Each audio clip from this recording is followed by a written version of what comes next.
Logical evening, everyone. Welcome to G Quiz. In this G Quiz, we are going to discuss daily 20 current affair questions, which will be from the newspapers, which include The Hindu, Indian Express और जो भी particular day से important questions बन सकते हैं, आपके exam point of view से important हो सकते हैं, वो हम यहाँ पर देखने वाले हैं। इसके अलावा लास्ट में एक क्वेश्चन होगा आपके लिए, इसका आंसर आपको कमेंट बॉक्स में देना है, उसका सॉल्यूशन हम नेक्स्ट वीडियो में डिस्कस करेंगे। Now, how can you get 100% benefit of this G quiz? इसके लिए एक प्रोसीजर है जो आपको फॉलो करना है। डेली के इंपॉर्टेंट टॉपिक्स आपको शेयर कर दिए जाते हैं टेलीग्राम ग्रुप पर। इस तरह के templates from the Hindu and Indian express आपको मिल जाएंगे टेलीग्राम ग्रुप पर with the important topics. Telegram group से आप जुड़ सकते हैं via link in the description. In topics को आपको पढ़ना है, एनालाइज करना है, उसके बाद ये क्वेश्चंस आपको अटेम्प्ट करने हैं। इन क्वेश्चंस के साथ में जो भी एडिशनल इन्फॉर्मेशन दी जा रही है वो भी आपको नोट डाउन करके रखनी है। ये प्रोसेस यदि आप फॉलो करते हैं then you will get 100% output of this G quiz and you will be exam ready. तो चलिए स्टार्ट करते हैं आज के क्वेश्चंस के साथ में। पहला क्वेश्चन है आज का, world social justice day is celebrated every year on. किस दिन हर साल वर्ल्ड सोशल जस्टिस डे मनाया जाता है? ऑप्शंस हैं 18th of February, 19th of February, 20th of Feb and 21st of February. जिसका जो करेक्ट आंसर है वो है 20th ऑफ फरवरी। आज के दिन ही 20th ऑफ फेब को वर्ल्ड सोशल जस्टिस डे मनाया जाता है। एम की बात करें, एम क्या है इस दिन का? तो main goal of this day is to raise a voice against social injustice. Social injustice के अगेंस्ट आवाज उठाने के लिए वर्ल्ड सोशल जस्टिस डे हर साल मनाया जाता है फरवरी 20th को। What is the theme of world social justice day 2023? इसका करेक्ट आंसर है overcoming barriers and unleashing opportunities for social justice. D option इसका करेक्ट आंसर है। थीम इस साल की जो है वर्ल्ड सोशल जस्टिस डे की, वो है आपकी overcoming barriers and unleashing opportunities for social justice. अगला क्वेश्चन है हमारा, as per the Morgan Stanley report GDP growth rate of India for financial year 2023 and 24 will be. Morgan Stanley ने एक report निकाली है जिसने एक एस्टिमेट लगाया है कि फाइनेंशियल ईयर 2023-24 के लिए इंडिया की जीडीपी ग्रोथ रेट कितनी होने वाली है। ऑप्शंस हैं 5.9%, 6.0%, 6.2% एंड 6.4%। इसका जो करेक्ट आंसर है वो है 6.2%। इंडिया की जीडीपी ग्रोथ के जो भी डेटाज हैं वो थोड़े से इंपॉर्टेंट होते हैं आपके एग्जाम पॉइंट ऑफ व्यू से। IMF, world bank, economic survey, Morgan Stanley, ये जो कुछ इंस्टीट्यूशंस हैं इनकी रिपोर्ट्स जो हैं वो थोड़ा सा इंपॉर्टेंट रहते हैं आपके एग्जाम के लिए। मॉर्गन स्टैनले के अनुसार 6.2% ग्रोथ रेट होने वाली है इंडिया की फॉर द फाइनेंशियल ईयर 2023-24। इसके अलावा इकोनॉमिक सर्वे अभी आया था जिसमें एस्टिमेट किया गया था कि 6 to 6.8% तक की जीडीपी ग्रोथ रेट देखने को हमें मिल सकती है in the financial year 2023-24। Textile ministry will organise Technotex 2023 in which city? Technotex 2023 किस सिटी में ऑर्गेनाइज होने वाला है एज पर दी टेक्सटाइल मिनिस्ट्री? टेक्सटाइल मिनिस्ट्री इसको ऑर्गेनाइज कराती है। बात करें टेक्सटाइल मिनिस्टर की तो वो है आपके Piyush Goyal, currently minister of textile हैं पीयूष गोयल। ऑप्शंस है न्यू दिल्ली, हैदराबाद, कोलकाता एंड मुंबई। किधर ये होने वाला है इवेंट? तो इसका जो करेक्ट आंसर है वो है मुंबई। मुंबई में आपका टेक्नोटेक्स 2023 होने वाला है। मिनिस्ट्री ऑफ टेक्सटाइल किसके साथ मिलकर ये करते हैं? तो फिक्की के साथ मिलकर, federation of Indian chambers of commerce industry के साथ मिलकर मिनिस्ट्री ऑफ टेक्सटाइल टेक्नोटेक्स 2023 का ऑर्गेनाइजेशन करने वाली है। 22 से 24 फेब तक ये चलने वाला है इवेंट और ये गोरेगांव मुंबई में होने वाला है। Recently, to assist questions related to Aadhaar card, UIDAI has launched its AI chatbot named. Recently, UIDAI ने आधार से रिलेटेड क्वेश्चंस को रिजॉल्व करने के लिए एक एआई चैटबॉट स्टार्ट किया है। नाम क्या है उसका? ऑप्शंस है प्रथम आधार, आधारशिला, आधार मित्र एंड आधार ज्ञान। इसका जो करेक्ट आंसर है वो है आधार मित्र।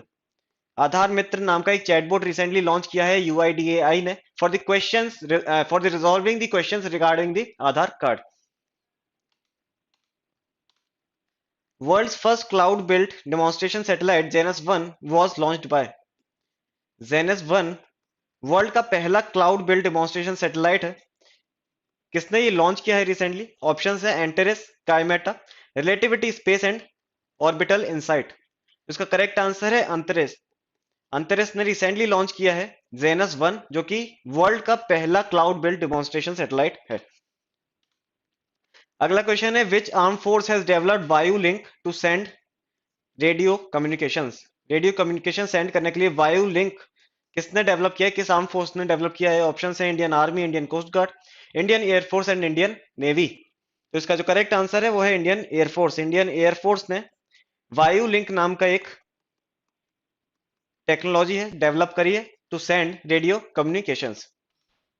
इसमें इन्होंने यूज किसका किया है? तो आपका जो IRNSS है, Indian regional navigation satellite system, उसका यूज किया गया है, जिसे नाविक के नाम से भी जाना जाता है। इस नेविगेशन सिस्टम का वायु लिंक में यूज किया गया है। Which country is holding a naval exercise called Mosi with Russia and China? Russia और चाइना के साथ में मोसी नाम की एक एक्सरसाइज कौन सी कंट्री जो है वो अभी कंडक्ट कर रही है? नेवल एक्सरसाइज है, ये भी आपको याद रखना है। मोसी नेवल एक्सरसाइज है। Russia plus China plus south Africa के बीच में ये नेवल एक्सरसाइज कंडक्ट की जा रही है। साउथ अफ्रीका इसका करेक्ट आंसर है। इससे पहले अभी हमने कुछ समय पहले बात की थी धर्म गार्जियन की, जो कि इंडिया और जापान में अभी कंडक्ट की जा रही है। तो ये भी आपको याद रखना है, जो मेजर मिलिट्री एक्सरसाइज है वो आपको पता होनी चाहिए।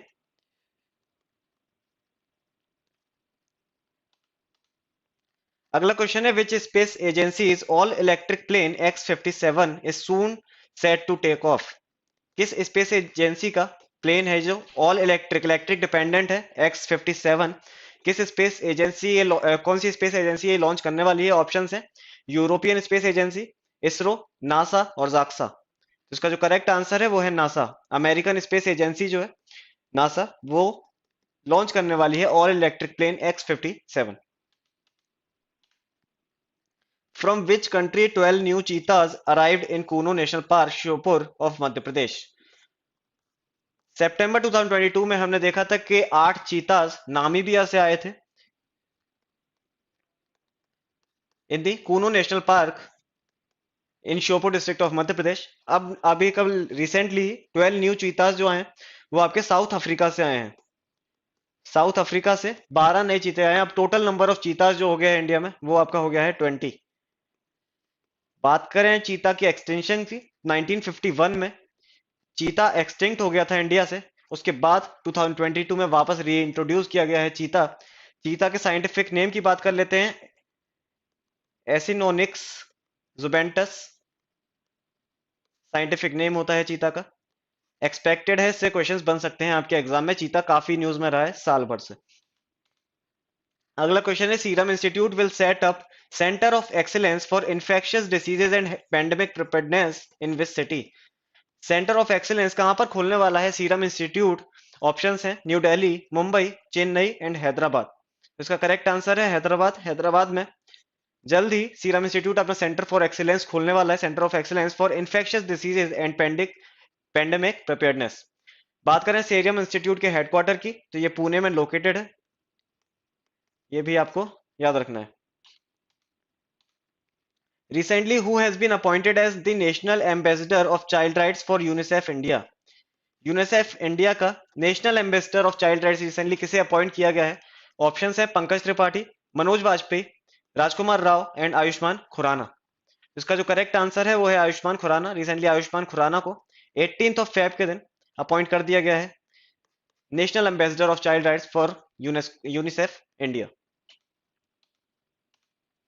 Recently, which team won the Ranji Trophy title?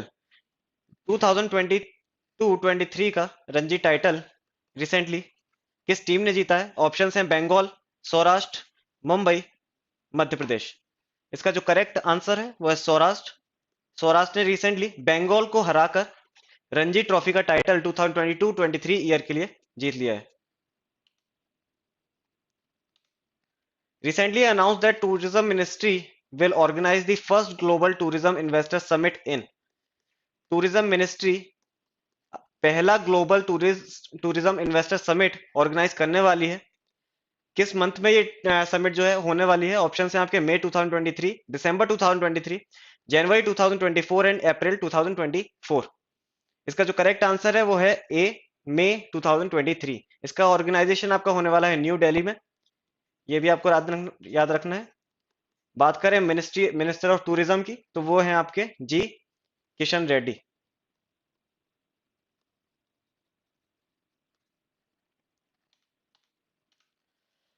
India's first marine special planning framework has been launched in which city? किस सिटी में इंडिया का पहला marine special planning framework launch होने वाला है? ऑप्शंस है चेन्नई, हैदराबाद, पुडुचेरी एंड आंध्र प्रदेश। इसका जो करेक्ट आंसर है वो है पुडुचेरी। पुडुचेरी में इंडिया का पहला marine special planning framework launch होने वाला है। बात करें एमएसपी की, मरीन स्पेशल प्लानिंग फ्रेमवर्क होता क्या है? It is an ecosystem based special planning process for analysing current and anticipated ocean and coastal uses and identifying areas most suitable for various activities. इसके अलावा ये फ्रेमवर्क जो है किस पैक्ट के अंडर जो है लॉन्च होने वाला है? तो Indo Norway integrated ocean initiative के अंडर ये फ्रेमवर्क लॉन्च होने वाला है। Recently who has resigned from the post of chief selector of Indian cricket team? Options है शिव सुंदर दास, सुब्रतो मुखर्जी, चेतन शर्मा एंड सलील अंकोला। तो इसका जो करेक्ट आंसर है वो है चेतन शर्मा। लास्ट मंथ ही हमने देखा था कि अपॉइंट किया गया था as a chief selector Chetan Sharma को।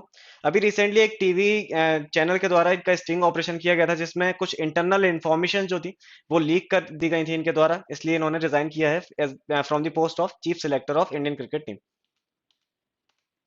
ISRO has successfully tested the lender of Chandrayaan 3। Chandrayaan 3 का सक्सेसफुली टेस्टिंग कर ली गई है लैंडर की अभी। Which will be the launching vehicle for this mission? इस साल ही टारगेटेड है कि ये मिशन जो है लॉन्च किया जाएगा in the last month of this year. तो इसका लॉन्चिंग व्हीकल क्या होने वाला है? एसएसएलवी, पीएसएलवी, एलवीएम, मार्क 3 और नन ऑफ द अबव। तो इसका जो करेक्ट आंसर है वो है launching vehicle mark 3। Launching vehicle mark 3 इसका लॉन्चिंग व्हीकल होने वाला है। इसके अलावा चंद्रयान मिशन की बात करें तो पहला चंद्रयान मिशन जो आपका गया था वो 2008 में गया था। इसके अलावा सेकंड चंद्रयान मिशन आपका 2019 में गया था और थर्ड 2023 में एक्सपेक्टेड है कि 2023 में थर्ड चंद्रयान मिशन भी लॉन्च कर दिया जाएगा।